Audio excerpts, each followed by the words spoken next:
David Cameron ruled out an increase in VAT if he retains power at the general election in his final Commons clash with Ed Miliband before polling day. The Prime Minister said this was a clear promise and challenged the Labour leader to rule out increasing national insurance. Mr. Miliband said nobody would believe Mr. Cameron's pledge, because his government had raised VAT in 2010. Labour later announced it would not put national insurance up.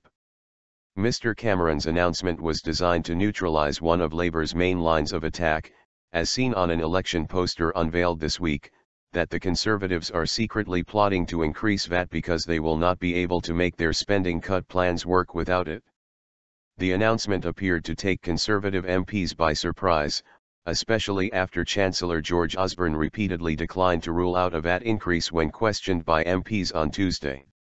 The Conservatives have repeatedly accused Labour of secretly plotting to increase national insurance contributions, but Shadow Chancellor Ed Miliband has now ruled this out. Speaking just over an hour after Prime Minister's questions, he told BBC News, "We will make it clear in the manifesto Labour will not be raising NI. That will be a clear pledge from us." He accused Mr. Cameron of making an out-of-the-blue, panicky announcement on VAT that no one in Britain will believe. Labour, which has already announced plans to increase the top rate of income tax and impose a new mansion tax on high-value properties, insists its plans are fully costed and will not require additional tax hikes if it wins May's general election. Retirement plans. Mr. Miliband began his final head-to-head encounter with Mr. Cameron before the election by joking that the PM had announced his retirement plans, a reference to a BBC interview in which the Prime Minister said he would not serve a third term if the Tories remained in power.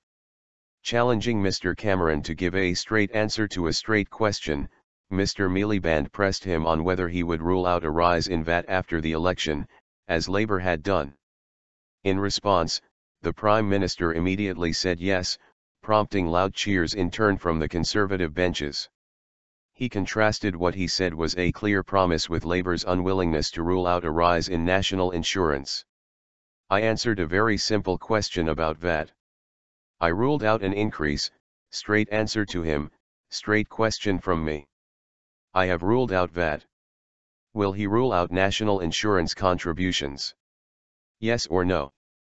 Mr. Cameron added, "We all know this is Labour's job tax.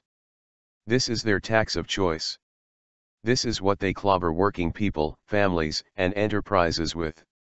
But Mr. Miliband responded by saying there was only one person who is going to raise taxes on working families, and that is him. He said nobody would believe Mr. Cameron on VAT because of his extreme spending plans, because his numbers do not add up and because he promised it last time and broke his promise.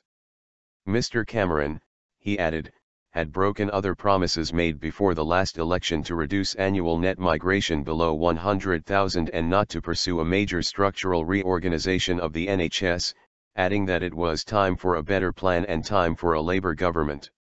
Held hostage. But Mr. Cameron suggested a future Labour government would result in the chaos of economic crisis, with Ed Miliband being held hostage by the SNP. The PAC session provided a last opportunity for the two men to rally their MPs and set out their arguments before the start of the election campaign next week. Speaking after the exchanges and the other parties' tax pledges, Deputy Prime Minister Nick Clegg said the Lib Dems don't need to raise VAT, national insurance, or headline rates of income tax or corporation tax either. There are other taxes and other tax loopholes that we can increase or close in order to balance the books, he said. Parliament is expected to be prorogued on Thursday ahead of a 6-week campaign culminating in the May 7 poll. The next PMQs is not expected to take place until the end of May, once the makeup of the new government has been decided.